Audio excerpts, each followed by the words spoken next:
Welcome to Money Convos, where we discuss personal finance and investment tips. We are committed to helping people create wealth and achieve financial freedom. Follow us on Twitter, Instagram, Clubhouse, and Facebook, and subscribe to our YouTube and podcast. All right then, let's head into today's conversation.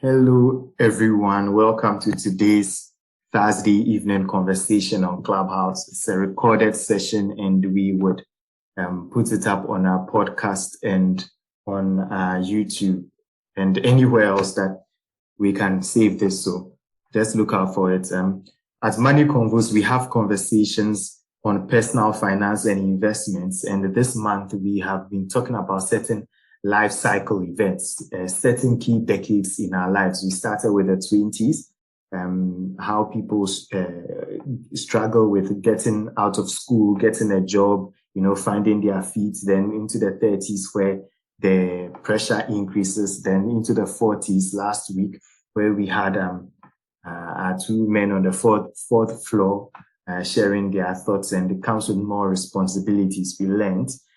And so today we are looking at 50 and beyond. Is it too late? So we have with us Judith, who is looking quite young in her picture. So maybe are you sure you got the right age demographic? Yes, I verified from Paulina. Okay, all right. So yes, we will be hearing from Judith, and I really like that we are hearing from Judith this week, because last week it was an all-men affair. So I'm really glad this week we can make up for that in this session. So great. Nice to have you, Judith.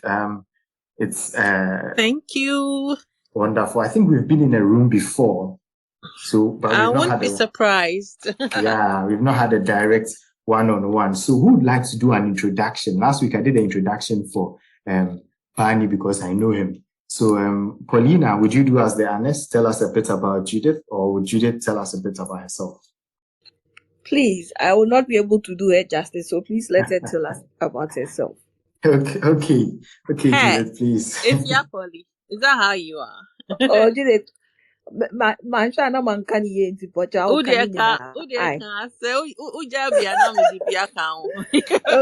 Okay.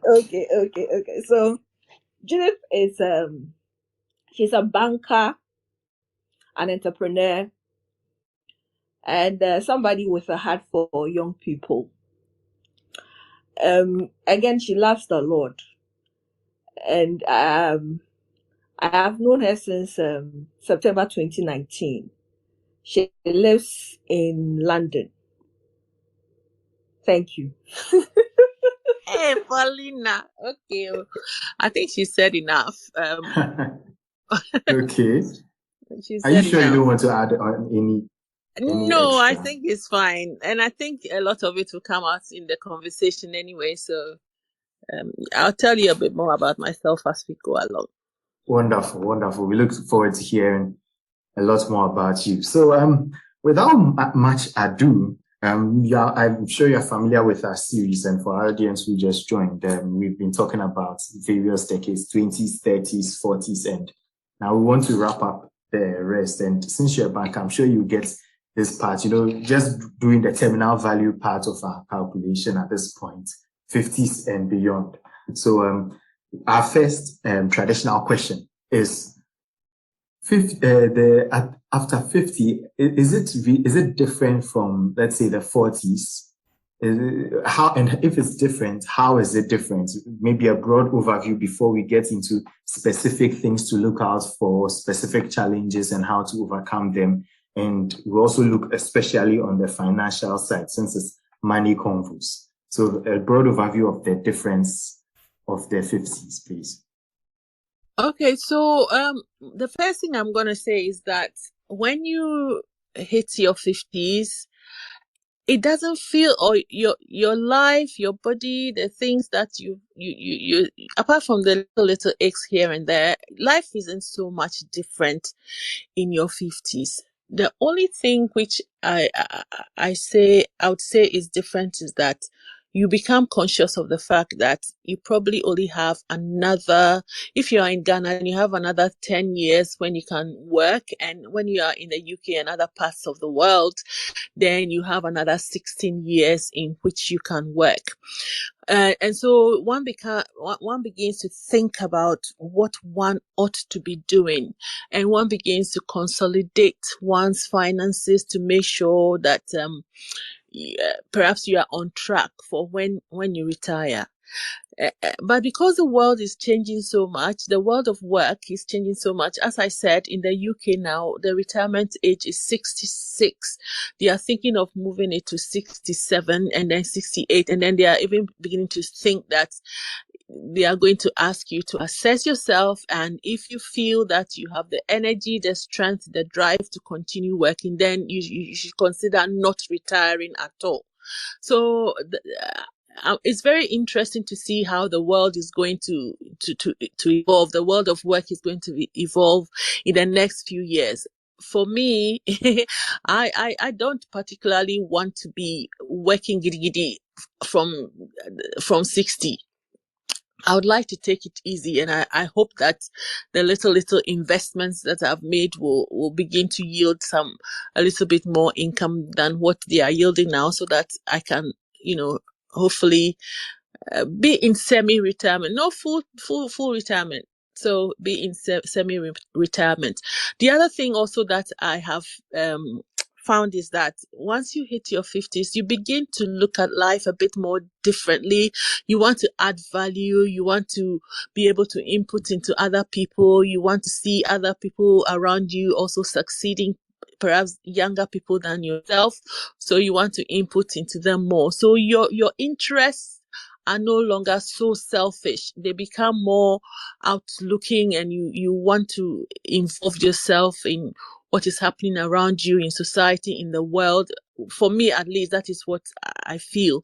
And then if you are, depending on what your religious bent is, you again also try to put a little bit more effort into kingdom business. So that's where I am at the moment. That's interesting. A few themes I had there in terms of the interest that you start to desire to pursue. And I think I've also noticed that some people become more religious or more spiritual as they grow older. I was wondering if that all happens across across board, but I guess we'll get to that part of the conversation. So a few themes I picked up on. The wake-up call for retirement, it depends on how much more time you have, and then seeing life differently, wanting to add value. Wonderful. So these are great things to start thinking about for those of us who are younger, Nate, Sewa, and Co, much younger, who have time ahead of them. These are good thoughts. Judith, you want to add on to this? I wanted to ask you, how old are you? Why are you pushing them back to Sewa and Nate? So every time I'm asked this question, I have to first start from which year I was born, or try and remember the last form I filled. But yeah, I'm 28, so I have 2 more years before I cross the next border. So so you are very, very young.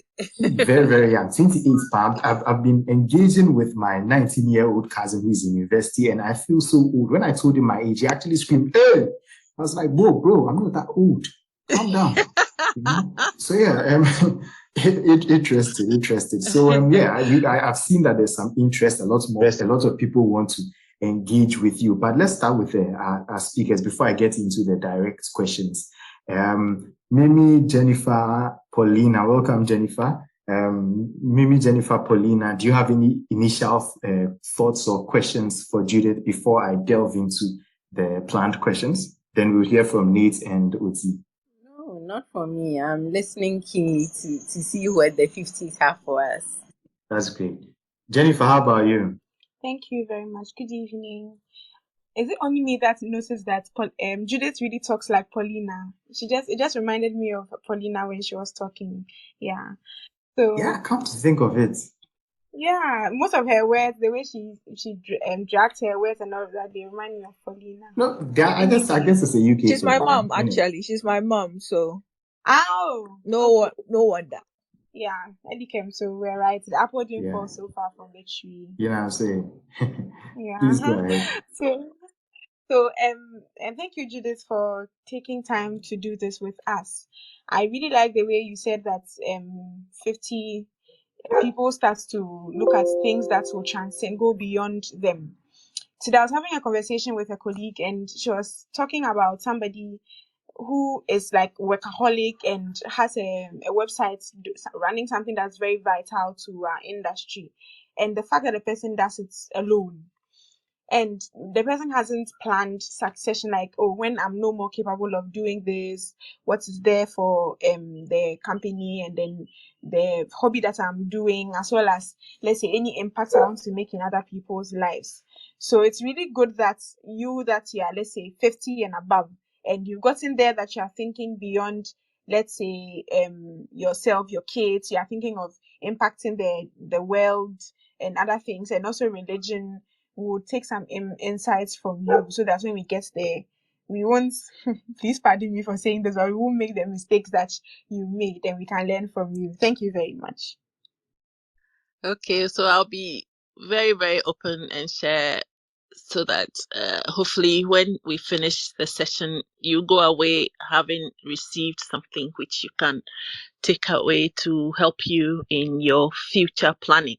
So, I mean, I'm really glad that you young people, Elikam 28, it's same age as my son. Let me say my age, I'm 55 years old. Okay, so my son is 20. My son is 28 years old, and I think that it's a good thing these days that these conversations are going on, because it gives you the chance to plan ahead, so that you will be further ahead than I am at my age of 55. So hopefully we'll have some takeaways which will help us in the future. Is there anything else you want to ask me, Jennifer, Paulina, Nate? Okay, then let's move on to Nate then. Nate, please go ahead. Hi everyone, good evening. Good evening, Judith. So for me, I think I actually raised my hand out of shock, because when I heard Elikem refer to some of us as young or younger, I was shocked to hear you say that's how come I raised my hand. But I think it's an interesting conversation so far, and so I'll prefer to listen more for now, and then come back later to ask my questions. Thank you very much. Thank you, Nate. In fact, let me just express some curiosity about your shock. I'm curious, Nate, how old are you? Because you didn't join in on the earlier session, so I'm wondering which band you were in. I'm in my 30s. Okay, yes, you weren't in that session. I think you made it to last week's session for the 40s. Yeah, I came. Great. Okay, thank you, Nate. So looking forward to sharing your thoughts towards the end. Oti, how about you? Welcome on stage. Hey, how you doing, Alakam?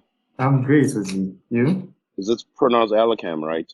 Yes, but if you want to be a little traditional, it's Elikam. You can put a bit of bass towards the end. Elikam. Exactly. I'll try to.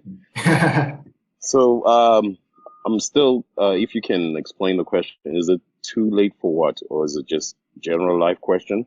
Yeah, so we are talking about preparing for certain life stages, especially financially.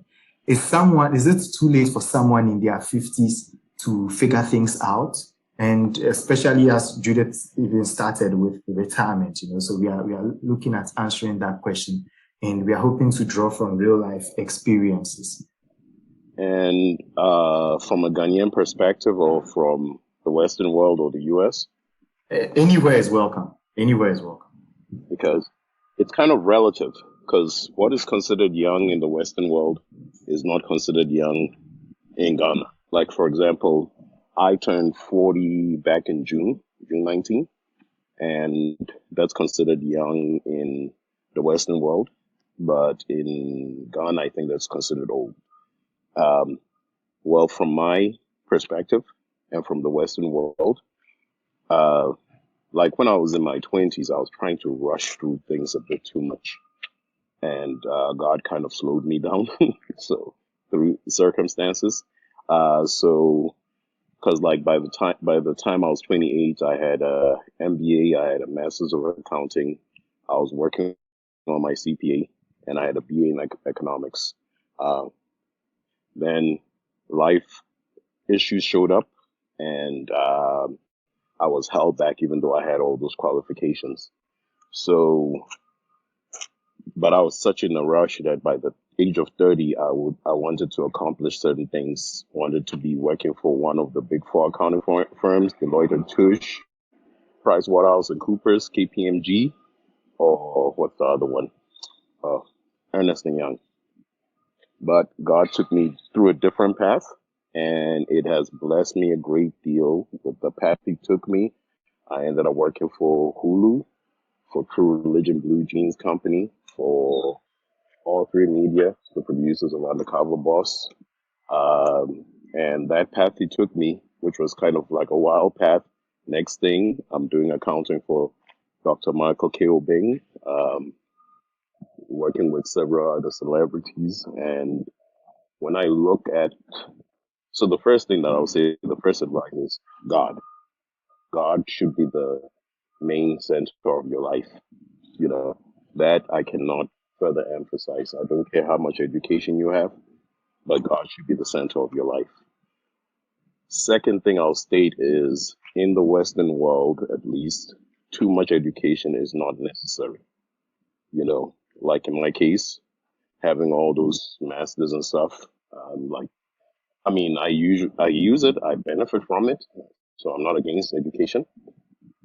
But at the ending, in the Western world, I'll say it's how much money you can save and how much time you can save for your employer, or even for your customers, what value you're providing, you know. So focusing on how can you create value, and it could be a trade and a skill. It doesn't have to be a college degree, but are you creating value for people, either as an employee or as a business? As for retirement, that's the opposite thing.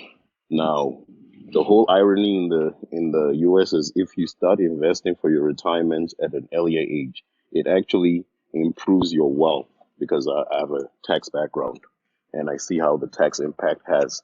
So if you are investing into your retirement at a younger age, it actually ironically starts making you more wealthy in your younger age, because you get so many tax benefits for doing that. It's literally the IRS, the government is taking money from the people who are not doing what you're doing, and they send it to you for doing what they want you to do. It's like before your 60s, the way the system works is that they expect you to be building your estate.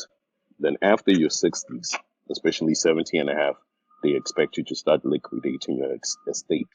So as for investments, you want to start early. That one, you want to be a bit on, a bit more aggressive about that, because you get better benefits on investing into your retirement, investing into a life insurance, investing into those things.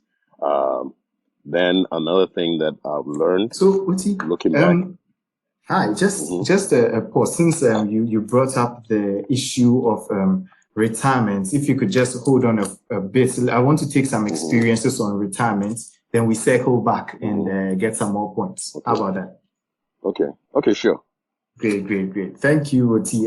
By the way, I'll be jumping back. That's why I wanted to jam pack a lot. I'm just talking during my break. So I'll be jumping back to work, so I'll be on mute for most of the time.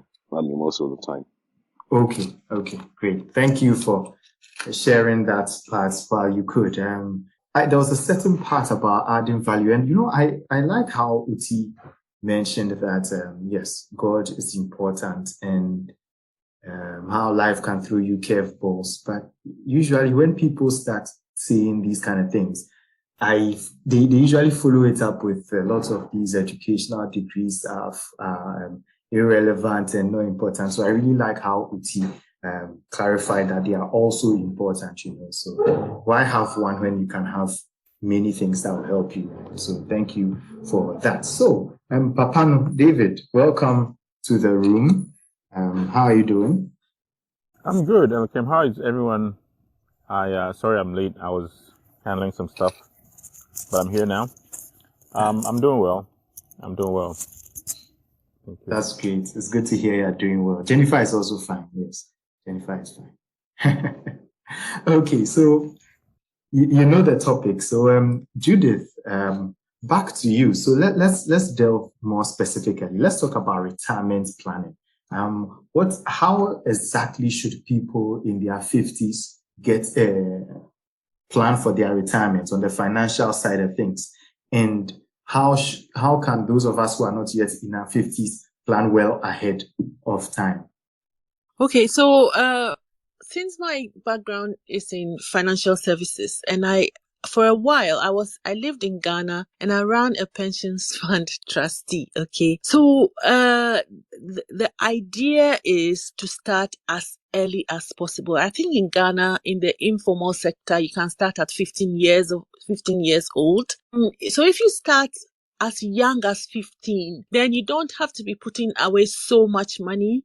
You could even put away some 10 cedis a month towards your pension, and maybe we'll confirm the figures for me. And through compounding interest, by the time you're about 60, you should have quite a substantial amount of money in your pension pot. Now, if you didn't start at 15, 25 or 30 or 35, then it becomes a bit more difficult when you're approaching your 50s, because then if you want to start a pension at the age of 50, the amount of money you have to put away is significantly more. And depending on what you are earning, then it becomes like a huge mountain which you cannot scale because of the outlays that you have to be putting aside every month. But there are other things that you can consider doing when you are in your 50s, if you haven't put aside enough money for your pension.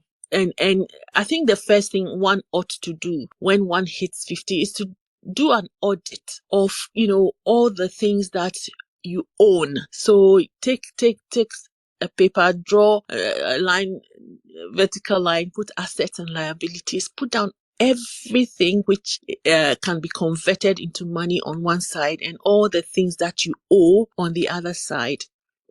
And then look, for example, if you have contributed a little or not enough in your pension pot, over here in the UK, when you hit 55, you are allowed to access, your pensions. And so you can perhaps look around and see what you could invest in. Maybe property, maybe stocks and shares, maybe start a little business or invest in your children's future, something or other like that, which in turn will yield some income when you are no longer able to work. So I would suggest that first of all you take stock. What do I have? Do I have any shares anywhere? What savings and investments do I have? Look at the income you have coming in and what can you reasonably put aside into maybe some ventures.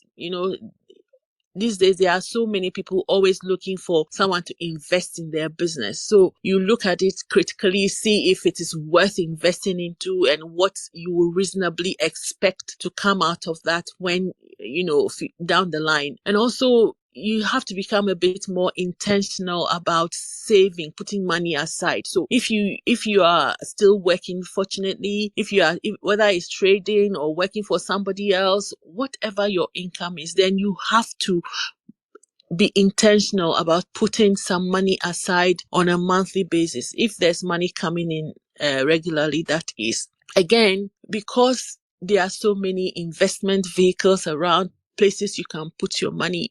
I'm not saying go and put it in men's gold, please, not one of those, but there are some reasonable investments even our Ghana treasury bills, they yield sufficient for you to be putting a little money in, and then you project and see how much you would get maybe when you are 60 or when you are 65 or 66, which is the retirement age here. So there are so many things that you can consider. Some of us maybe could consider, maybe you have a house, especially in Ghana where we build such huge houses, and then the children grow and they move out, and then maybe only you and your husband are rattling around in a big house. What would you be doing with such a big mansion? So you might consider downsizing. So I would consider selling if I had a big 7-bedroom house and there's only 2 of us. If you have guests, how many guests would you have? Maybe 1 or 2. So maybe you might downgrade to a 4-bedroom house, which is, I even think is a bit big, but you can't do that. Maybe there are so many things happening now. Farming, you could consider maybe, investing in farming. So many ventures which you can now begin to put your money into and make sure that you are putting it into places where you get a good return for your money. So those are some of the things that I personally at my age have been looking at and have been considering doing. I'm done for now. Thank you for those tips. So I hear you, and it's interesting that you talked about certain ventures which I would have said for someone 50 plus, maybe a bit risky, people are looking for money, so invest in a venture, but I got the sense that you were looking even beyond you, for leaving something for your children. And if you are investing for your children, then it's not just about the 10 years you have left, it's about the 20 years ahead of them. So that was an interesting twist to the conversation. Since we also have a resident, another retirement expert here, Mimi, you want to share some thoughts on this and perhaps introduce the theme for October? Okay, thank you. When Judith was talking, it reminded me of somebody who came to me recently, a 50-year-old.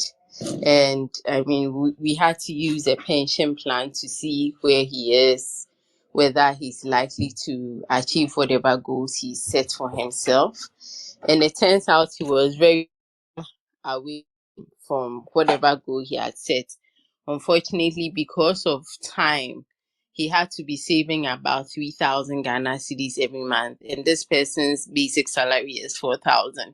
I mean, which makes things a bit impossible and tight. In Ghana, I just contrary to what Judith said, sometimes nearing retirement, some people have the opportunity to tap into their provident fund and invest it in other things. And we have the few who are able to manage those monies well. As you said, probably do some business that goes well, or some real estate that goes well. But a chunk of people mess up the money. I also had a call from somebody who was like, he needs money desperately. He had gone on retirement, and the pressure with which he was calling me, I honestly thought it was some very nice, amount of money, just to find out that it was 4,000 Ghana cedis. What happened was that this person's company, they were allowed to withdraw every 2 years. So he had been withdrawing. By the time he got to his retirement, he didn't have much. So at this stage, I think that withdrawals or using your pension funds has huge implications on your retirement. And for me, even if you want to explore, I would say that save up, separately from your pension funds, and use that to explore, or even if you have to use a little portion of this. And I'll say this again with another example. Someone was going on retirement. We had a personal, she's a relative. So she had done a personal pension for 5 years and gotten something decent.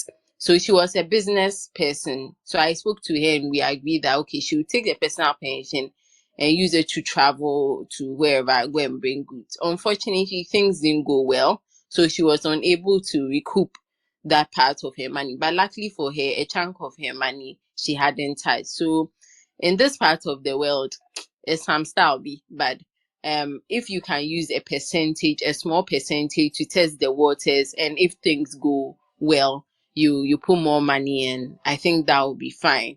However, it's really not encouraged. Also, Judith, unlike the people outside in Ghana, as a retirement, that's when people are have actually finished their 7-bedroom, 8-bedroom house, and they are actually now going to move in. So sometimes telling people to downsize becomes difficult because it's like something they've worked on for like a chunk of their lives. So you find a lot of people living in these huge houses which are like difficult to maintain. I think it would be a good thing if we could downsize. And for that reason, as I observe retirees from where I sit, I realize that for us young people, we should be considering housing very early as one of our goals.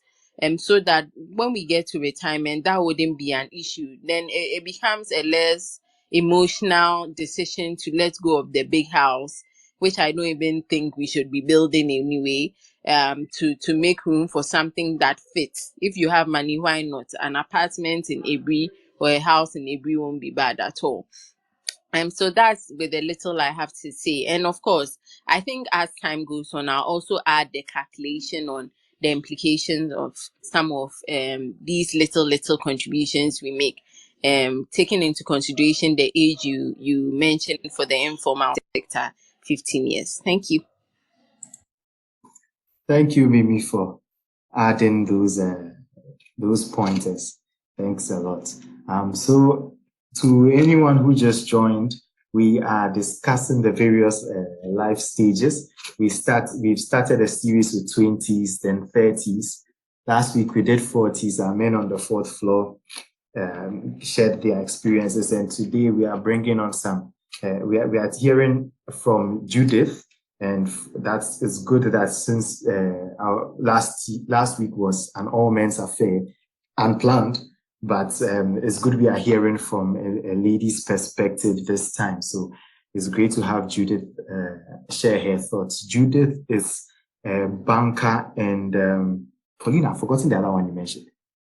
Entrepreneur. Yes, voila, thank you. Yes, a banker and entrepreneur. So she's sharing her perspectives in her 50s. She has a son who is my age. So yeah, massive respect.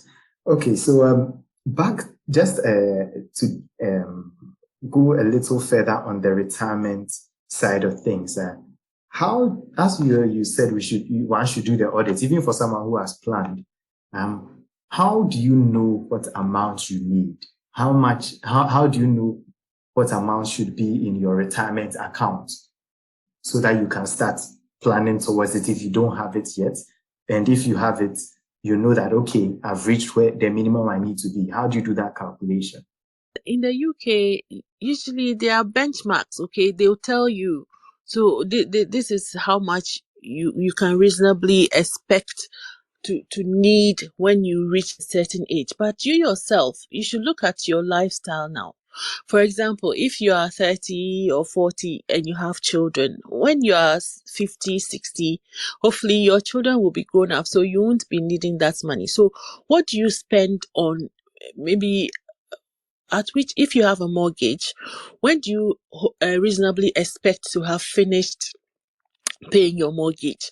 What are your bills at the moment? Where do you spend most of your money? How much do you spend on food? How much do you spend on fuel? Are you expecting to be driving?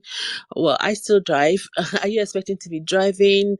What do you spend on insurance? What do you spend on medicine? What do you spend on holidays? What do you spend on clothes? So you have to have a budget, okay? And you expect that as you grow, your budget reduces. You don't need so much money when you grow. So if I am 60 or 70, I may not be buying so many clothes to be going out to parties or attending events and stuff like that. So your budget will reasonably be smaller when you are older, and so you may project that maybe at the end of each month you might need about £1,900 for everything. Okay, even if you may not have finished paying your mortgage, it would be reasonable to expect that what you pay then will be less than what you are paying now. And so you have a ballpark figure in your mind, and there are certain calculations which you can plug into. There are so many calculators where you can plug in figures, and then it will tell you this is how much you need, and that computes into the lump sum, and then you know that is the amount that you are working towards. For me, because I worked in various institutions, when I go into my pension pot, I can see how much I can expect from, each of the institutions. And so then knowing that this is the lump sum I'm going to get from all the pension pots that I have, I know that at the end of my retirement, when I put that figure in, this is how much I can expect as income on a monthly basis. And so that gives you an idea of what you should be doing. And some of the organizations in which I worked, particularly one of the ones I worked in the last couple of years, Accenture, they allow you to put a bit more than the statutory figure. So there's a statutory percentage that you have to put in, and also your employer has to put in. So some employers will match how much you are putting in your pension. And if you increase it, then they also will increase their portion of the contribution. So that significantly augments how much you are putting into your pot. So all of those things, all of those factors contribute to you knowing and projecting how much you should expect. And then you match it to your budget. So that's how it works for me. And that's how it works over here in the UK. I think it's nearly the same in Ghana, because when I was doing the pension fund trustee thing, we were able to draw up calculations, and when you go presenting to employers, you are able to convince them that, look, this is what your employees will put in, and this is what you should be able to put in, because it becomes like an incentive for employees, because if they know that their employer is going to be putting this amount into their pension pot, then it gives them an incentive to stay, and they are more loyal. It's the same over here too. I must confess, when I started working, I didn't pay so much attention to my pension, but over here in the UK, they are really, really good. So that I remember that I put in £100 into some investment so many years ago. I'd even forgotten about it, and one day I think I just remembered it, and I started. There's a pension tracing company here, so I called them and I told them I think I put my pension, some small pension, into this company, and they were able to give me their contact details. And when I looked, the £100 had grown into about £1,700, and I was so surprised and so shocked. So yeah, I hope I've answered the question. That's a bit roundabout way. You answered the question on a bombshell. £100 became £1,700. Yeah. And I'm in shock, because this is not even the Ghanaian markets where you can expect yields or returns of 20% plus over the long term. So that's very impressive. Very impressive. Yes, and thank you for answering that.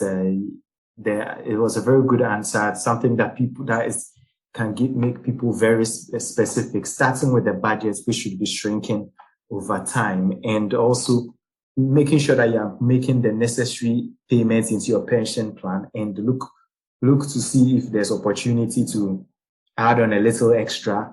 And what if your company can even match that? That's even more money in your pocket, right? So that's great. Thank you for those points that you shared.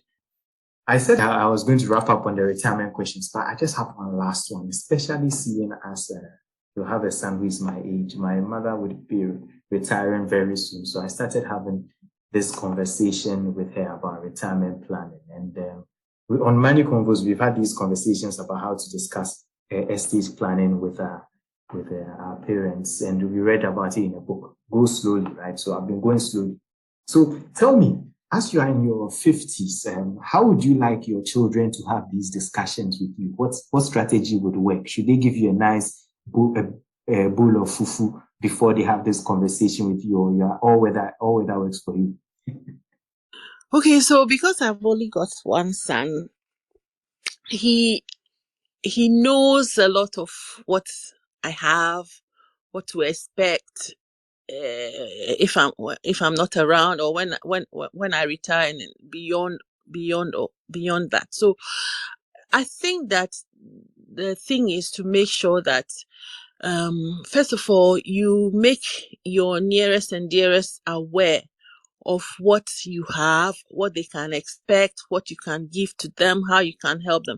I'm not such a believer of waiting till you are dead and gone before your family benefit from you. Because if you help them whilst you are here, I believe that it makes your life easier, because then they will not be waiting they'll not be waiting for you to expire. So I think it's a good idea to show your relatives, or your son, for this instance, my son. So for example, my son is a beneficiary. Should I die before before I'm 60 or 70, he's named to collect my pensions or whatever I have.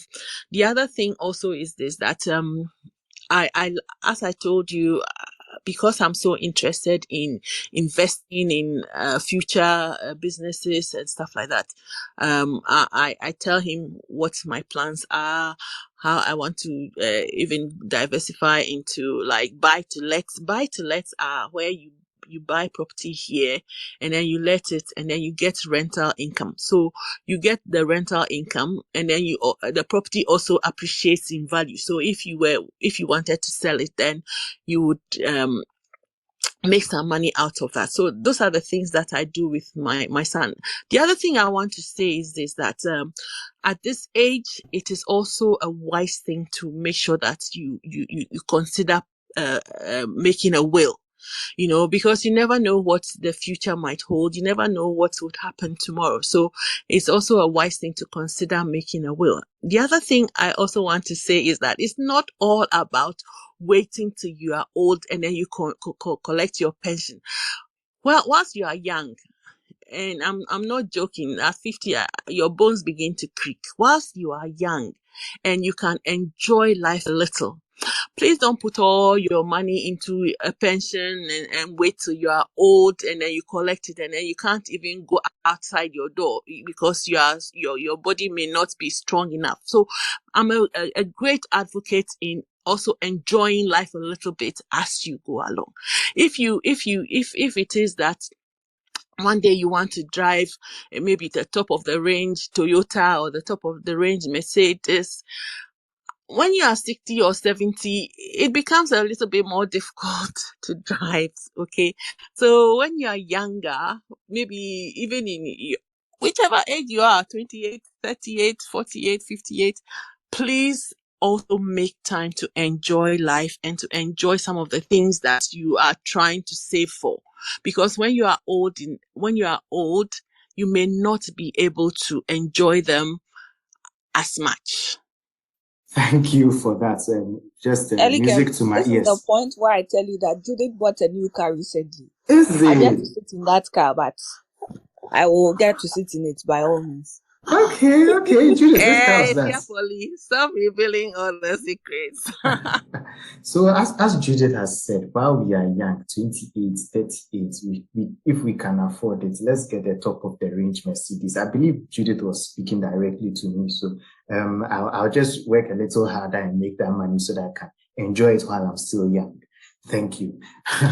Okay, great. Thank you so much, Judith. David wants to share some thoughts. David? I actually have a question for Judith. And before I ask my question, I want to thank you for adding the part about living life a little bit, taking the time to live life. So I'm glad you bought a new car. Big ups to you. Since we're on that, let me also say that in about an hour and a half, I'm taking delivery of my Tia rubber car. So let's all live life small. But Excellent. Elkem is not a Benz, okay? It's a Hey, regular Charlie, one. But new is anyway, new, bro. New is new. Master. Okay, so now to the question, right? Since you're on the 5th floor, I know you're not quite there yet, but do you have any advice for if, let's say, you have a parent who is in their 60s, 70s, 80s, and you want to talk to them about,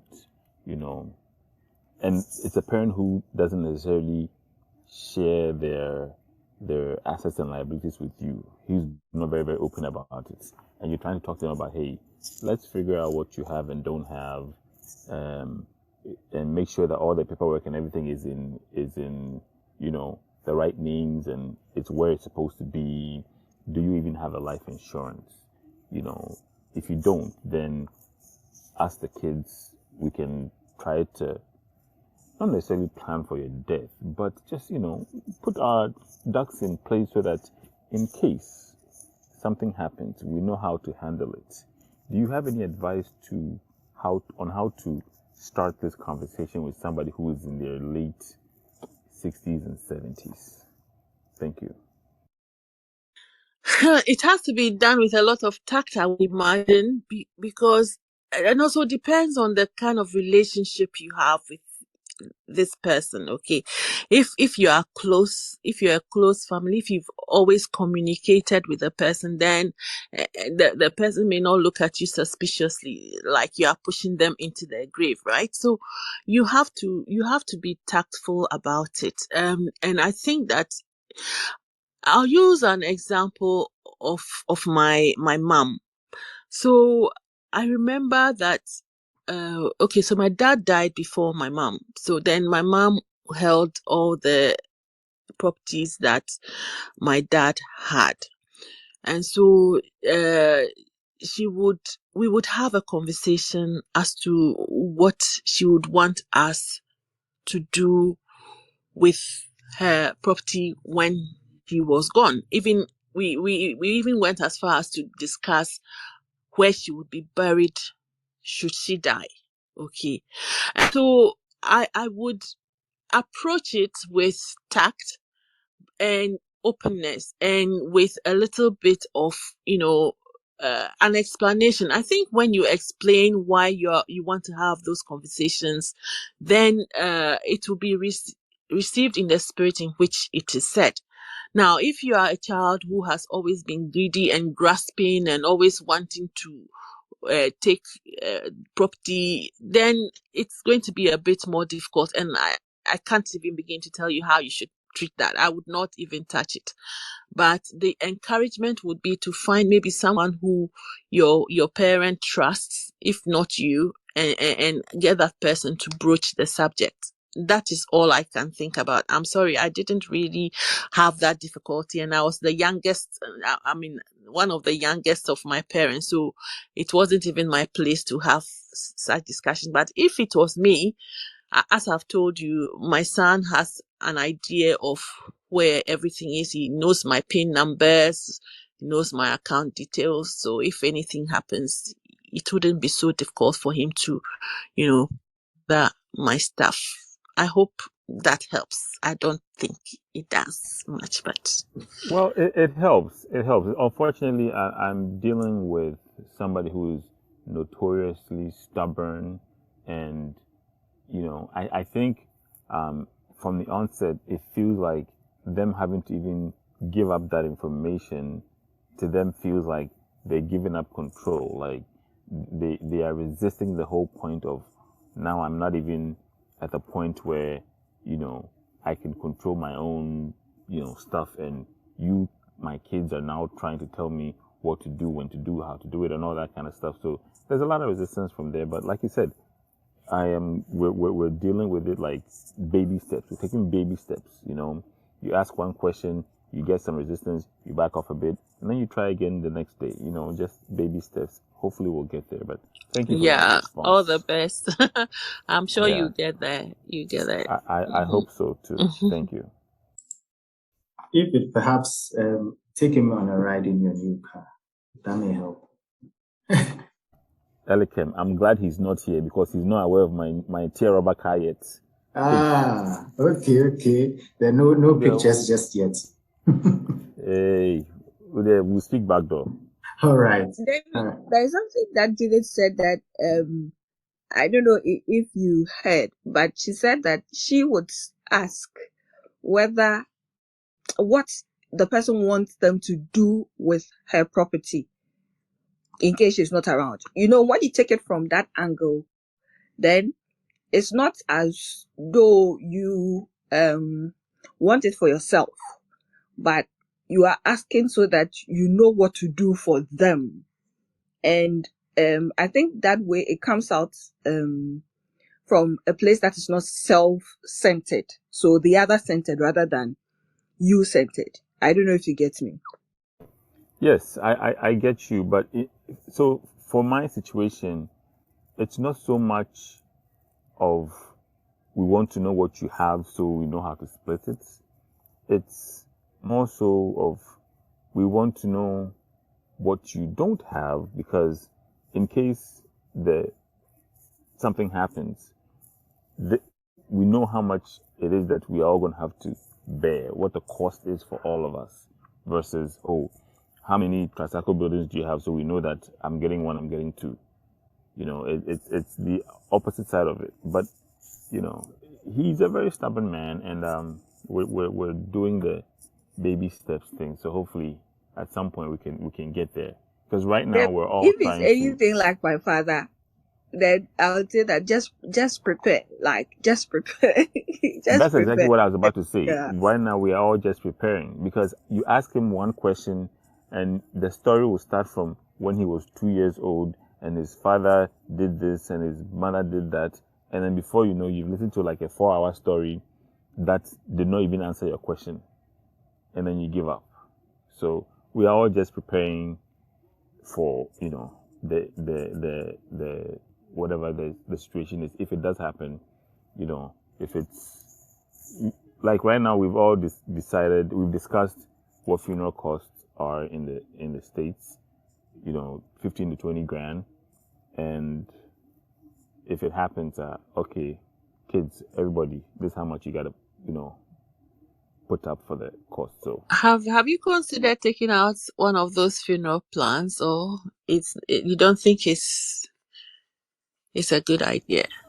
at his age and the kind of medical condition that he's in, first of all, I haven't looked into it, but at his age and the kind of medical condition that he's in, I can only assume it'll probably not be worth it, because it's going to be very, very expensive. Because when you're above a certain age, I'm talking from the UK perspective. When you're above a certain age, they don't even require you to do a medical. They don't even require you to reveal. There are some policies where they don't require you to reveal your any pre-existing conditions, etc., which might drive you quickly to your grave. So you could look into that. I think is where UK and US part ways are different. But I'll look into it. I haven't looked into it, so I don't really know. But I have looked into life insurance for somebody that age. No, that's a bit late. I think you find you're talking about like a death benefit thing that pays for the funeral costs.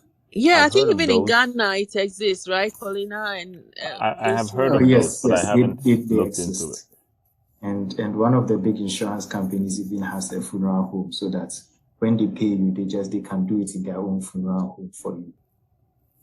Okay. Insurance company has a funeral home. Oh, yes, I'm surprised. I think I know about what is the world getting to? I will. Okay.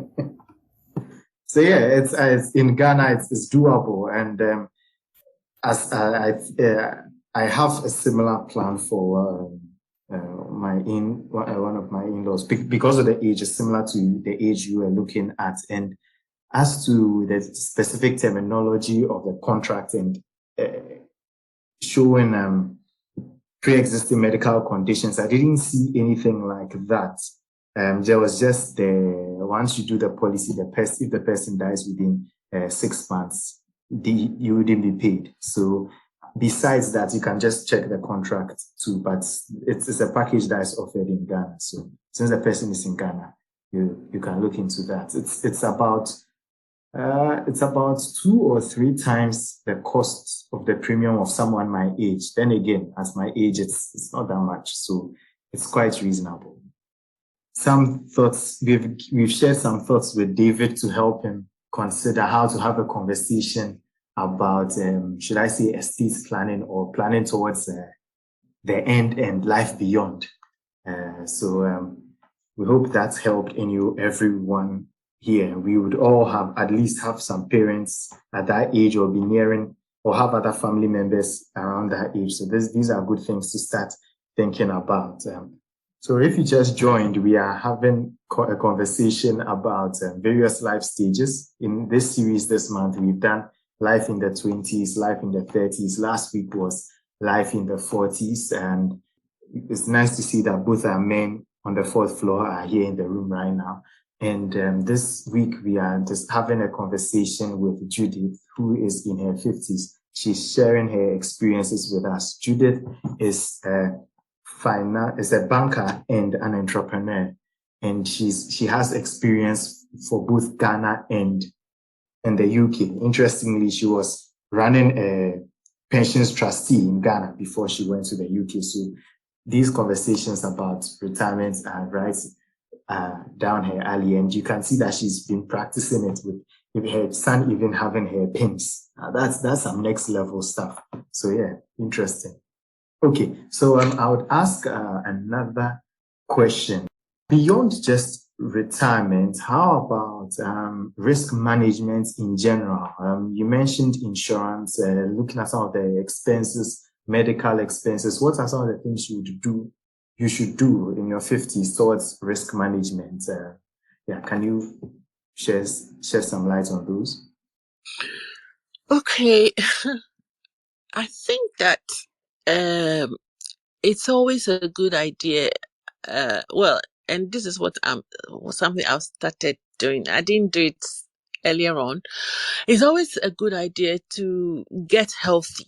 Okay, that is the biggest risk management you can ever do, because if you bring yourself down to a certain weight level, if you eat healthy, etc. and so forth, then it becomes cheaper for you if you want life insurance, health insurance. And those I mean, for us in the UK, fortunately for us, we have our national health, right? And it pays for a lot of our health care. So you can expect to have reasonable health care over here if you are old and you start experiencing all those illnesses when you are old.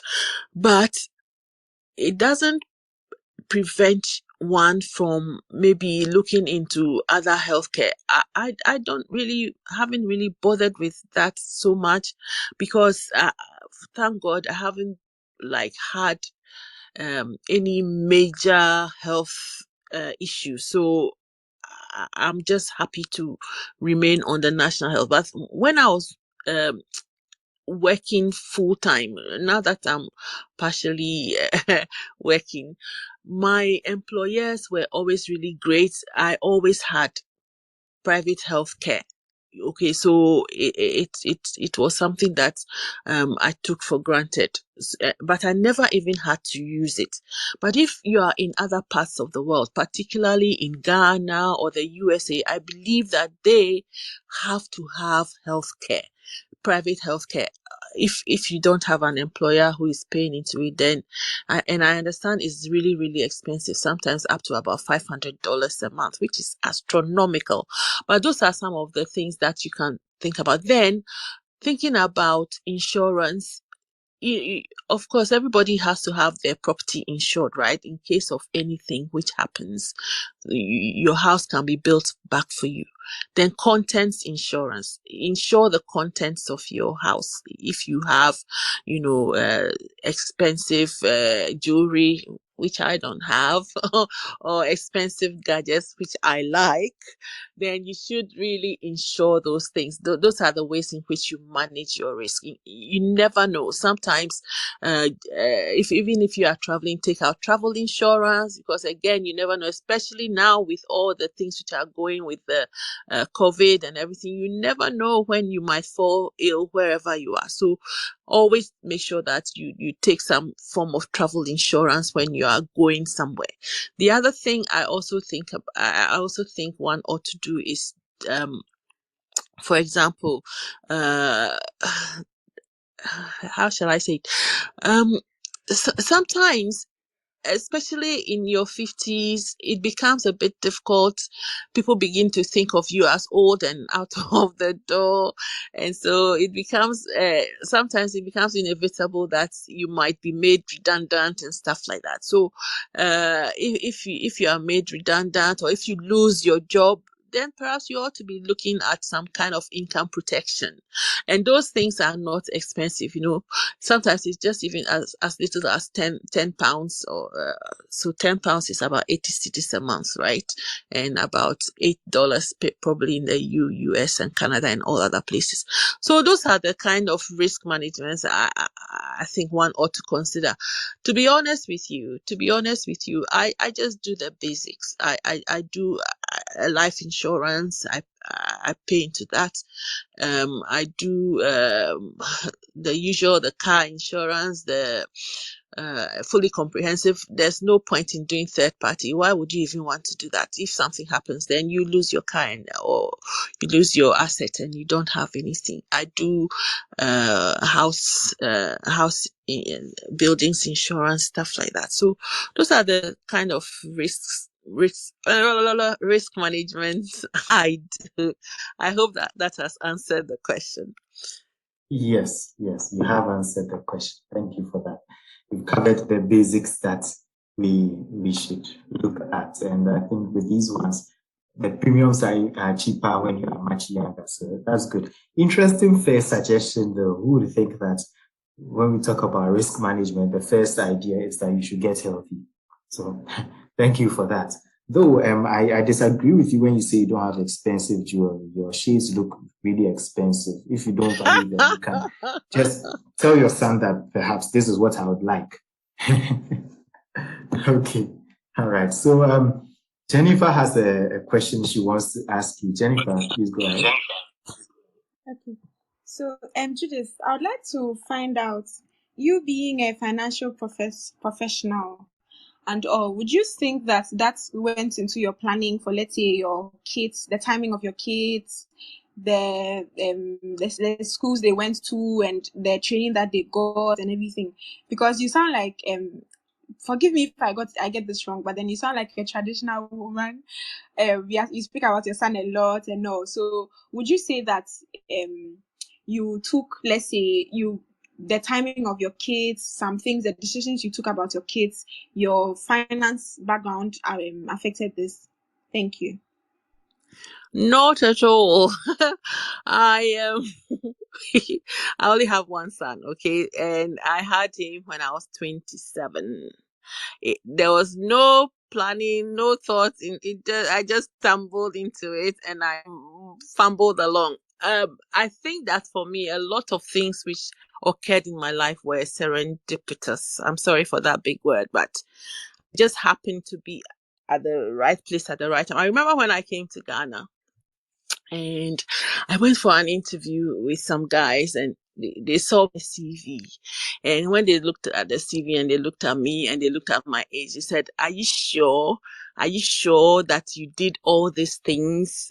Are you sure? We were expecting some woman with gray hair. How come you look so young and you have achieved all those things?" I think that, as Oti said, a lot of what happened to me was by grace, not because I was so intentional about planning my life. But again, having said that, of course, you cannot stumble from crisis to crisis, or from grace to grace to grace. There has to be a certain element of, intentionality in what you do. So for me, I would say that in terms of when I had my child, I think when I finished school, in Ghana, it takes so long for us to finish school. By the time you finish, you are old. And now you start life and everything else like that. So as soon as I finished school, I knew that I wanted to, get married and have a child. But one thing I learned along the way was when you pray, you say, okay, God, please give me this job, or God, give me this child. What do you want to do with that child? Do you just want to have a child for the sake of having a child, or do you want to have a job for the sake of having a job, or you want to be able to, maybe mold and shape the child's life?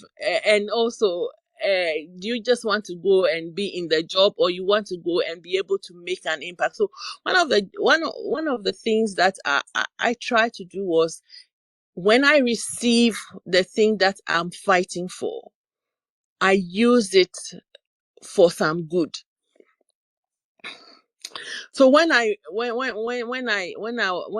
was praying to buy my house, well, I wanted it to be a place where when people come, they'll go away having learned something from me, or receiving a blessing from, or that house will become a blessing to other people. So if somebody didn't have anywhere to go, I could easily say, oh, come and stay with me. I have a room. Come and stay with me. So my son, I hope that I have put a little bit. It's not perfect. I'm not by any means saying that I live a perfect or charmed life, but I try to use what God has blessed me with to bless other people. Okay, thank you. So would you say that looking back on your life, retrospectively, do you have any regrets or things that looking back you'd want to change? Thank you. I think that one of the things, as I said, I wish that I had been more aggressive. I had more, I had been bolder, and I had been more courageous. For example, when I left my last role within banking, I retired. I left as an assistant director, okay, which wasn't bad for a black girl.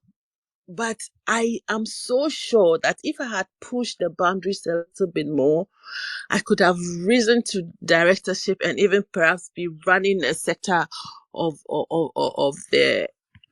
So I was working with the Royal Bank of Scotland when I left. Okay, I could have risen beyond where I rose to when I went. So my encouragement to everybody is, you see, aim higher than what you think is possible.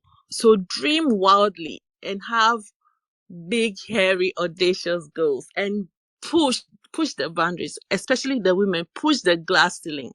You can go higher than you think than where you are at the moment, as long as you believe in yourself and as long as you have the courage. When you have the courage and you push and you knock at the doors, they will open for you.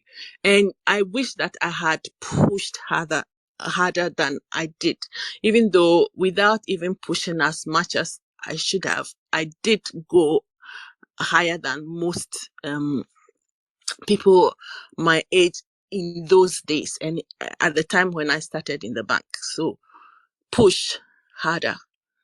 That's great. Push, and you will break down those walls, break the glass ceiling. So yeah, thank you for that. Her regret was not being bold enough. Okay.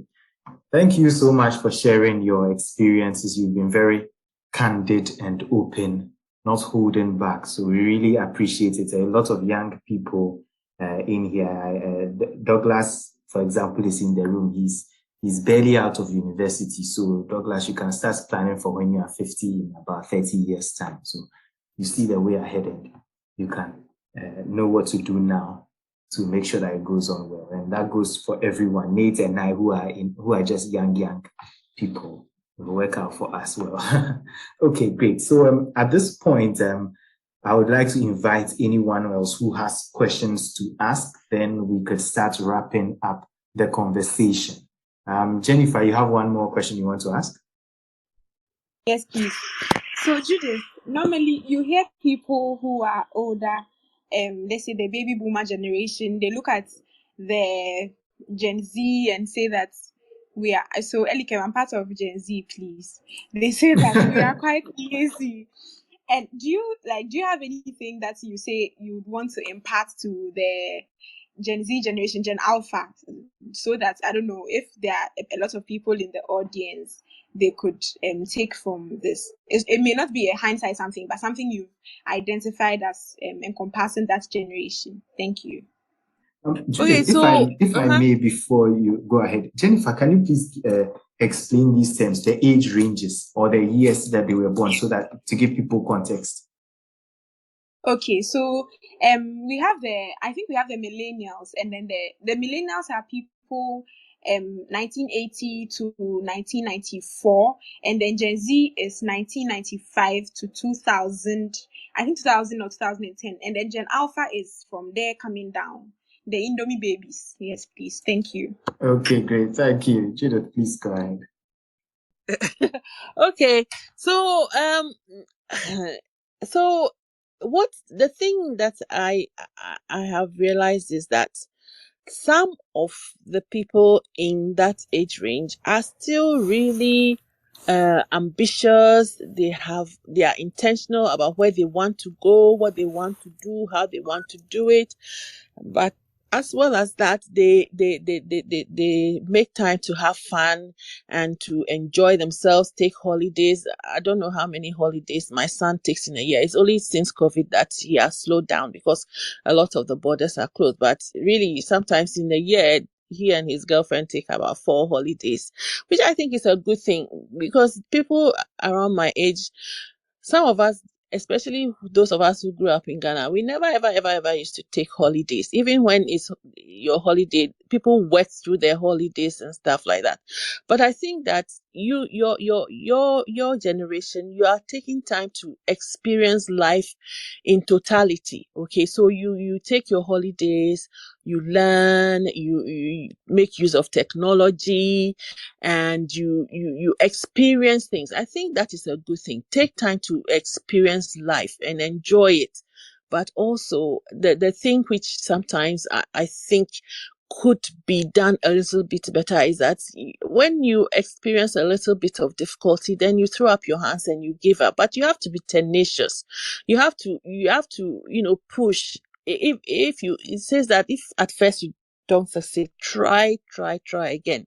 And that persistence is something which I think sometimes is lacking in people your generation. So push harder and try, and don't give up so easily. And also, the other thing is that you need to understand that the people who are older than you, they might have a little bit more experience of life. So tap into that knowledge. It's not just book knowledge or the theories which you need, but you need practical experience as well. And that is what comes of looking for a mentor and someone who can talk to you about your issues. And don't lock up your issues within your head.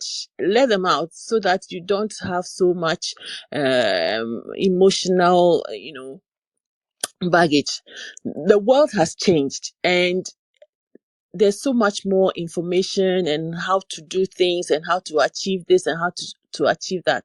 And so I would encourage everybody here to take advantage of the opportunities which are out there, and also to tap into the knowledge, and also go beyond your borders. You see, the world now is like a global village, borderless, and everyone is accessible. Look at this Clubhouse.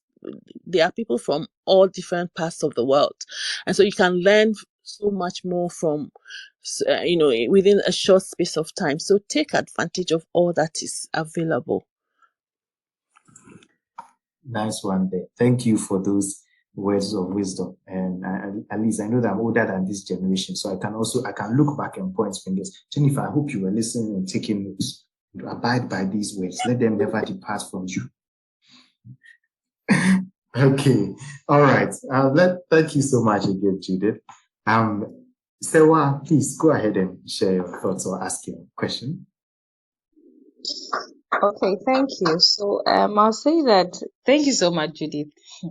I also have my paper pen here, and I'm putting things there, asking myself what my life plan is and all that. So I believe these conversations are very, very important, and thank you for sharing for sharing so much. I think when you were talking, you mentioned that you went for an interview once, and they were expecting a gray-haired woman because of probably your CV showed that you had a lot of experience. And in that, I was just thinking about the fact that even though we are talking about 50s, right? And it's important to look at the number or the age to also put this in perspective. The other side of it is that admittedly, there are some people among us or even within our age group, whether you're in your 50s, 20s, and 30s, that you probably may have more experience than them. And so when you are measuring yourself, if you're going to measure yourself with a standard achievement of a 50, you probably rob yourself. So let me just make it much more granular. So for me, when you said that, what came to me was the fact that I started working right after uni, got a really great job, had a lot of benefits, didn't really pay for much of anything. And I could have saved a lot more. But at the time, most of my colleagues were still looking for jobs, and if I was going to compare myself to them, I'll be in a very comfortable zone thinking that, I'm okay.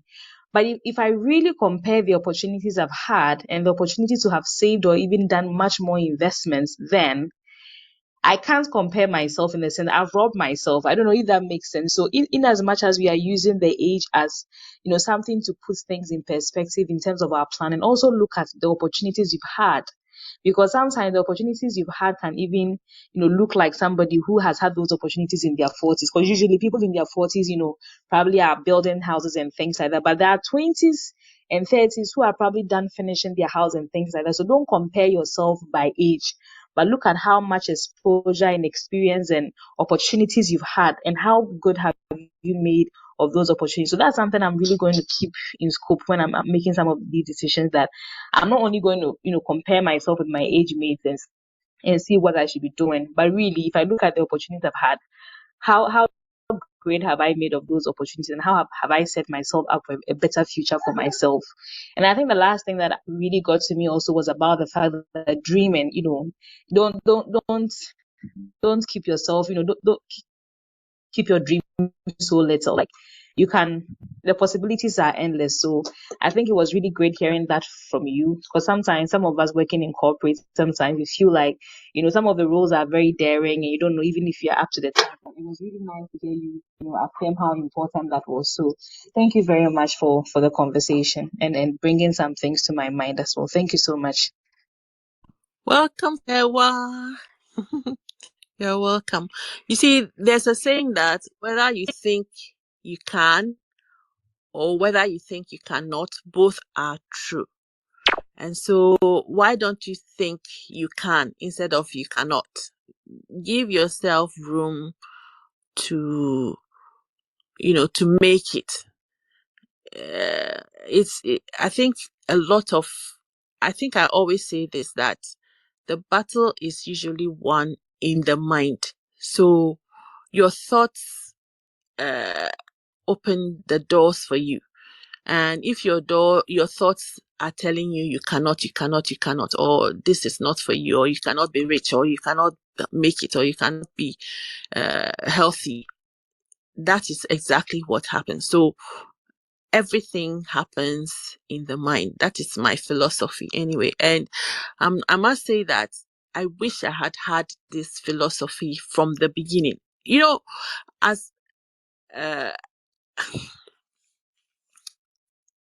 if you have it from the beginning, you will find that you go through life less painlessly than you find it. And for me, I only started thinking that a bit into even in my 50s. That is when I had a whole thinking, turn around in my thinking and stopped doing woe is me and why is my life miserable, that kind of thing. Even though I was doing well. I wasn't like not doing well. I was doing well in work. I was doing well in church. I was doing well in the society in which I was relatively doing okay. But I wish that I had had a more positive outlook on life earlier on than later on. So you people have the chance.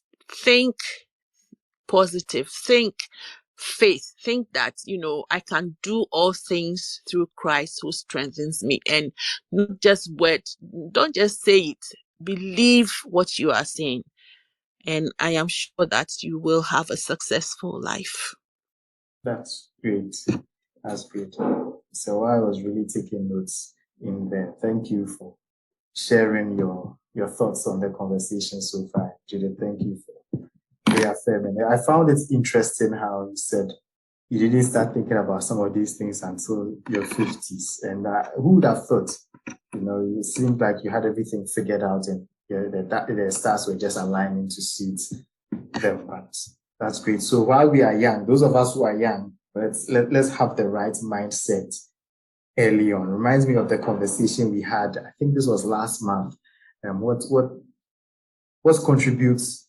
limits our successes more, our circumstances or success? Quite an interesting conversation. So thank you again for sharing that.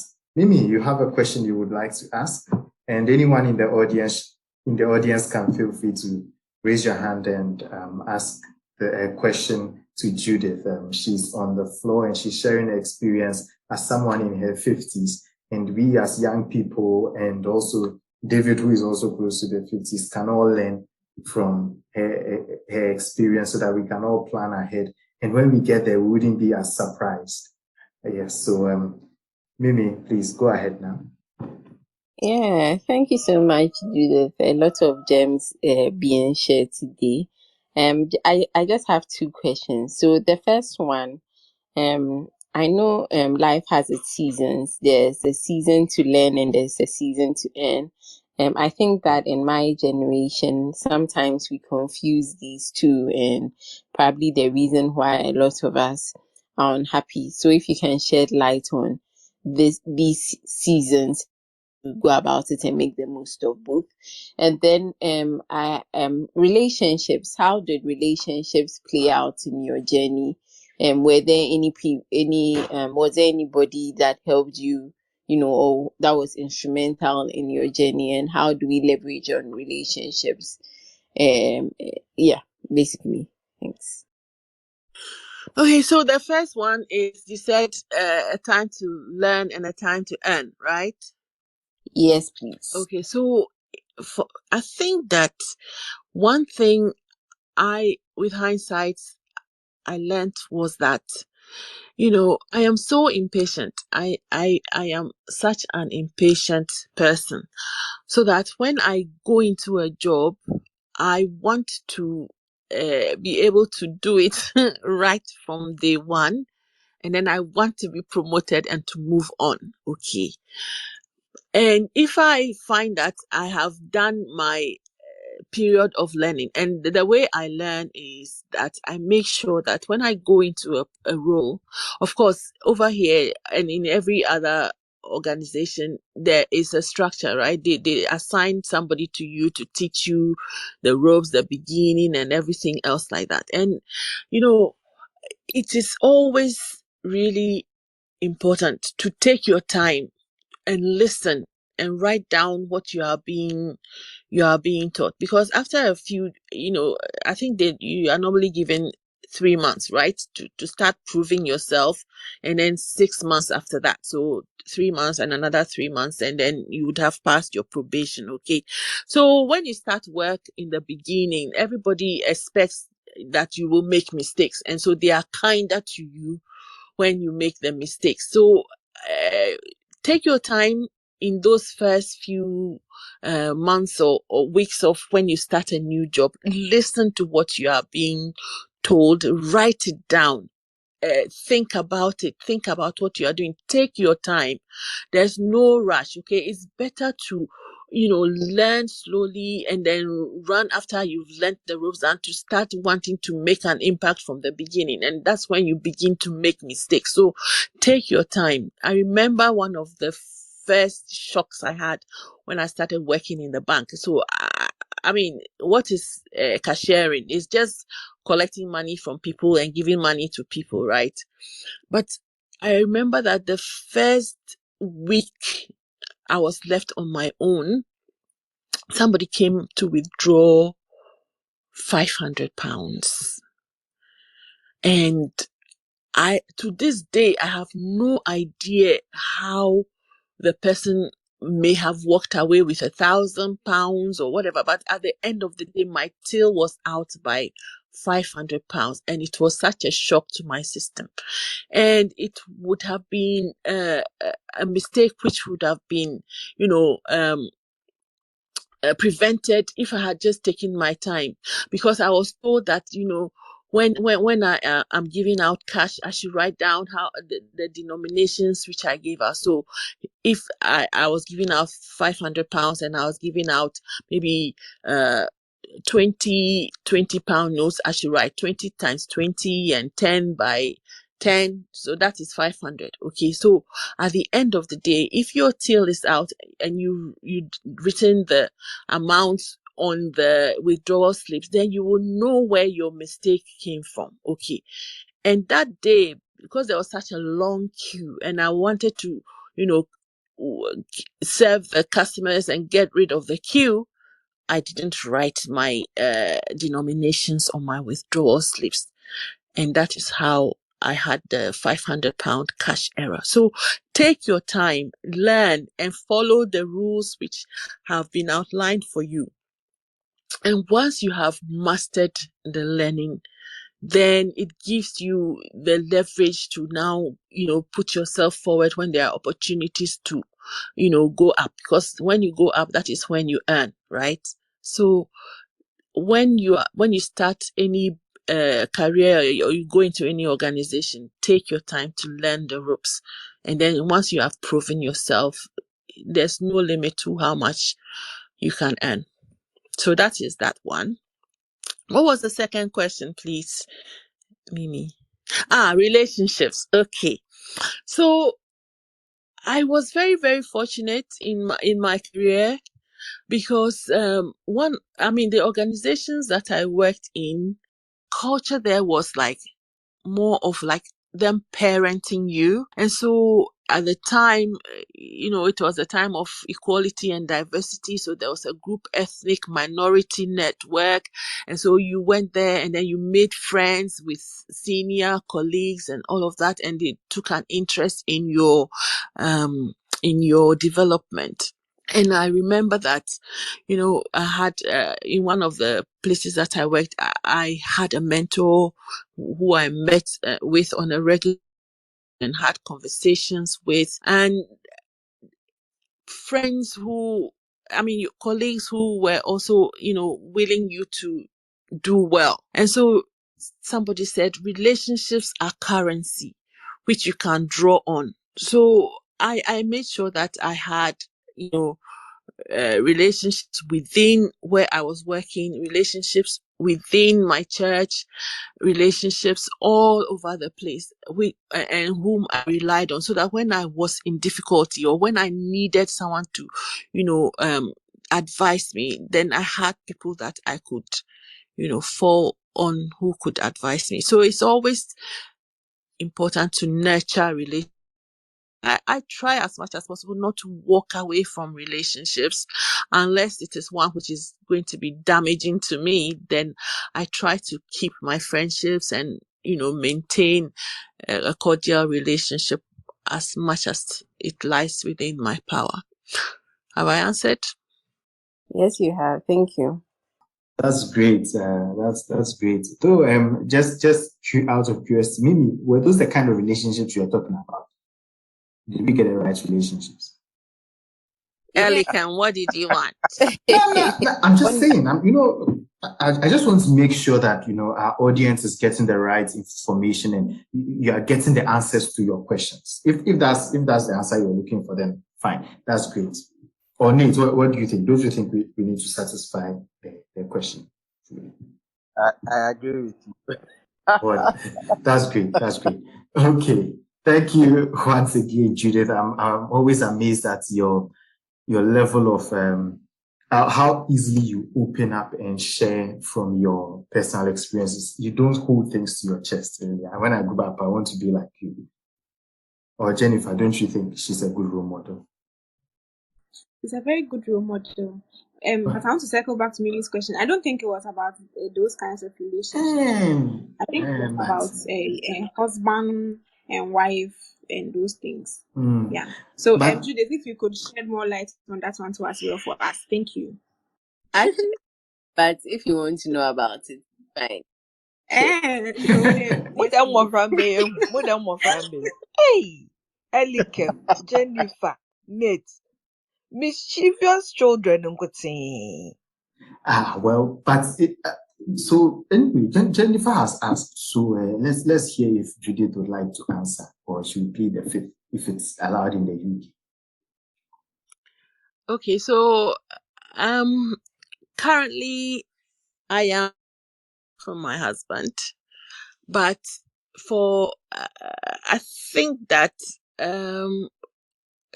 throughout my working life he was there, and we shared our responsibilities equally.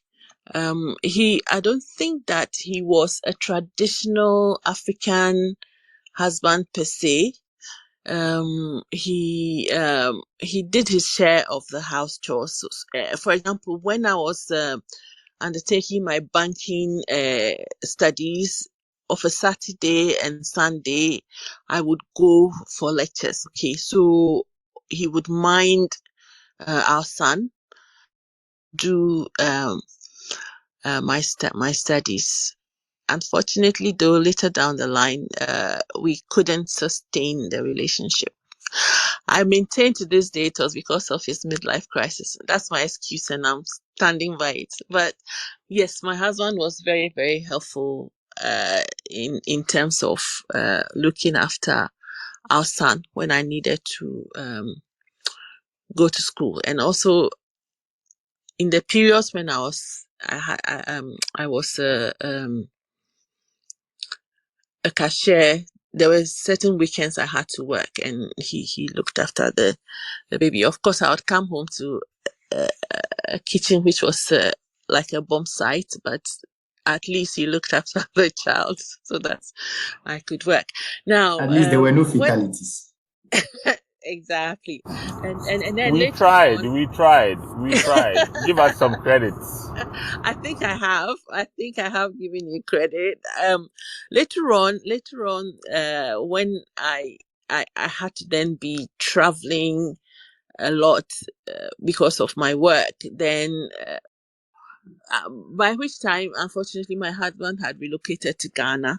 But I had my my sister and nephew with me, so they would look after my son when I had to travel outside of the UK for business meetings and stuff like that. So I've been really lucky and blessed that at each point in my life there have been people who have helped me and stood with me and supported me.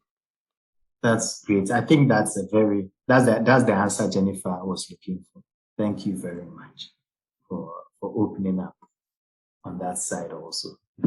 Okay, so we've spent some time having a conversation with Judith, a banker and entrepreneur who is in her 50s, sharing her experience with us, and a lot of us have benefited, and I hope everyone has, and not just hear things that we would hear and feel good about and to say, oh, okay, that's nice, but these are things that are practical. And so I hope that we would all take advantage of this information we've got and not let a second pass by. Let's start practicing these conversations. Thank you all for sharing, for spending your time with us to listen to these. This was a recorded session. We'll be posting it on YouTube. If you missed the earlier sessions, 20s, 30s, 40s, check us out on YouTube. Just search for Money Convos. Check us out on any podcast place, wherever you listen to your podcast, search for Money Convos and you will see these past episodes that you can catch up on. It's been a very good conversation. So if you are just joining, this is the first or second part of the series that you are listening to, please go back, listen from the 20s, and it will all flow and get you to this point. And I guess at this point, we can answer the question in the title. Is it too late? It's not too late. Judith mentioned some steps that if you get into your 50s, I would have said David, but David is well ahead. It will not be too late for him when he's in his 50s. But for anyone who is hearing this and you're in your 50s, is it too late? No, it's not. Some steps that Judith mentioned were do an audit, take stock of what you own. You can put it, if you want to go to accounting, we put it on the left side, tally it, and then the things that you owe, loans and mortgages and the like, on the right side. Anything that can be translated into value under the things that you own, those can be on the asset side of things. And also how to plan for retirement, how to know the exact how much you need. Starts with your budget. If you don't have one, at whatever age you are, strongly encourage it. Start with your budget so that when the time comes, you are in control of your expenses and you can start working your way out from them. Great. So I've mentioned our podcasts and YouTube. We are also on social media, Instagram, Twitter, Facebook. And you can send us an email at moneyconvosgh. Our handle is moneyconvosgh everywhere. So feel free to engage with us. So Paulina, in the absence of any other thoughts, okay, I see Mimi, but let me just give a heads up to Paulina. So Paulina, I would like for you to wrap this up for us and kind of like a vote of thanks to Judith. So you can start preparing your speech if landlord would allow you. And while you prepare, Mimi, you have a thought to share? Yes, I just wanted to remind all of us about our financial coaching. So Judith mentioned figuring out your net worth, which is part of the processes we take you through. And so if you're interested, you can DM us up here, those of us up here, Elike, myself, Jennifer, David or Papano, Paulina. You can DM any one of us, and then I think there's one slot for October, otherwise November. So if you're interested, kindly DM. It's for free, so I'm sure you would want to take advantage of it. We also do budgeting, so you cover quite a lot by getting that done. I had another thought, but unfortunately I have forgotten it. Next week we want to just network. We've been on this for a while. Funny enough, I got to know everybody here on Clubhouse, and it's been love at first sight. So I think there's a good enough time to just come together, network, find out what we are doing. You never know who your next business partner will be, life partner will be, whatever partner will be. So kindly join us next week as we network. And then October is for retirement planning. We want to throw more light on pensions in Ghana. We'll be talking about SNIT. We'll be talking about tier 2, tier 3. We'll be talking about retirement planning. So get ready for October and tell a friend to tell a friend. Elikem, that's just what I wanted to add. This networking thing, I now realize where you were heading with the relationship question. Nate, Paulina, Jennifer, you see we're not wrong. Okay. All right. So people can find future partners here. Anyway, so it's a great agenda we have ahead. Remember, at Money Convos is really about us having these conversations. People rarely ever talk about money, and when they do, it's not so healthy. It's usually about whining and complaining, and people just spending money, social media flashiness. No, at Money Convos, we want to have these real conversations that would help us encourage each other, teach new things, practical things that you can create wealth from whichever level you are at. Start earning and find a way to earn an income and then put something aside, and then we work our way from there. It's not a get rich quick scheme, but it's sustainable wealth that can stand the test of generations, your children's children and their children too. Okay, so Paulina, over to you to close us off. First of all, we'd like to thank God Almighty. This is a traditional vote of thanks, so we'd like to thank God Almighty for the opportunity to gather here tonight. It's been very, very insightful for me. And I believe for a lot of the people on the call, they will agree that we've picked up a few things. Even if you are young and these truths do not apply to you now, I hope you can share it with somebody older, your parent or somebody in that age bracket, so they know that it's not too late to prepare for your retirement or to put your affairs in order. Thank you very much, Judith, for your time with us tonight. If you hear Peace FM's Kokoro in the morning, Yeah, Polly. then it is us from Money Convos. So as for you, I know you like This is listening a to City. fictive So if vote you of hear thanks. Bernard Avle's voice tomorrow morning, if you hear Bernard Avle's voice tomorrow morning, then it's Yeah. us at Money Convos GH. Yeah, Thank you.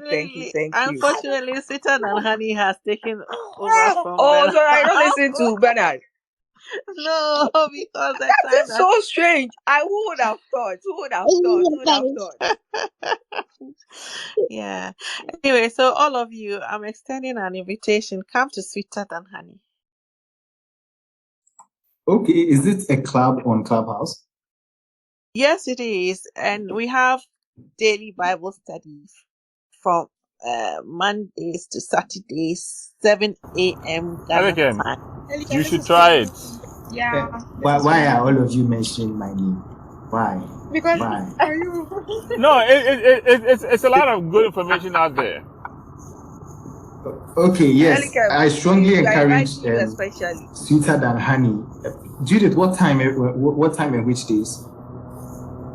7 a.m. every day, Monday to Saturday.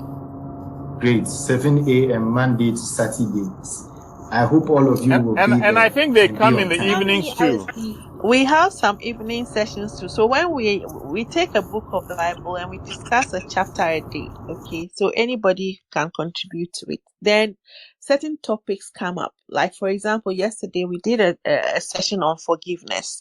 And next week we are doing a session on finance within marriage. So we choose relevant topics and discuss them on certain nights, 8:00 during the week. And then on Friday nights, we have a prophetic prayer meeting. So it's all about, living life and living it well. So Paulina, Mimi, Papa, so many people come or say, wow. So it's not a new thing. A lot of people, it's an open. Yes, and let me say that Sweeter Than Annie is the reason why I stayed on Clubhouse, really. It's what kept me on Clubhouse. Otherwise, because when I joined Clubhouse, a lot of my friends were not on, so I didn't find it interesting. But joining Sweeter Than Annie, that's how come I asked if you had to join Judith and everybody. So please, it's a good place to learn. To be a total person, not just a one-sided Christian, a total person. Holistic. Jennifer, yes, very holistic. It's true. Go and we should go there. It's a very good idea. The way the two of you are mischievous, Jennifer and Elike, the way the two of you are... NK, who was here the other day, is from Sweeter Than Honey. Oh, interesting. Yes. Okay. NK is a founder of Sweeter Than Honey. Yes, please. This is your Instagram there. Me, I don't do Twitter. Your Instagram, it's only one post too. Oh no, it's not one post. Keep scrolling. Then which one did I find? Because I was trying to find the Facebook. I can't either.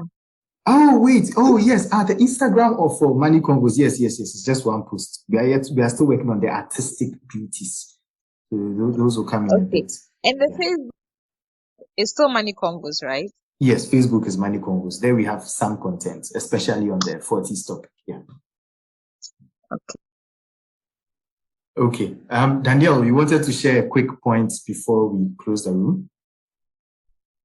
I don't know why Jennifer and you were so fixated on the relationships portion. Can you explain why? We'll I'm not explain. understanding. Okay, sure. So we'll explain on Thursday, or Jennifer. Let's take a rain check on that. We'll explain on Thursday. So come and find out. No, I'm not understanding. Explain now. I think I can explain. Shall I attempt? Okay, all right. Please. Danielle, I wasn't offended by the question. I actually understood what they wanted me to say, but I just ignored them the first time and they persisted. I don't think anyone, see, no man is an island, and you can never progress without, having relied on some relationships of sorts. So I think that it was in order for them to ask the question. Have I answered your question? I think not, but we'll leave it at that today. Oh, what did you want? That she was spot on. That was my. That is the matter. Especially or imagine. Would the emphasis here why? Especially for young people as Jennifer, who has a lot of suitors and she's trying to balance the work life and all these pressures from people calling her up at all sorts of time and they're worried that she's not making enough time for all of them. That's why we are so concerned about this question. You understand? So yes, Judith was right. Thank you very much. Why is Jennifer catching stray bullets, please? She's minding her business. Okay. All right. Okay, then. Thank you all for contributing. Sewa, Uti, David, Jennifer, Danielle, Paulina, Mimi, and most importantly, Judith. Thank you so much for making this time. Everyone, remember, Sweeter Than Honey, 7 a.m. Mondays to Saturdays and on some evenings. Judith? Yep, that's right. Thank you. All right. Good night, Thank you for everyone. listening. I appreciate all of you. Good night. It was a pleasure.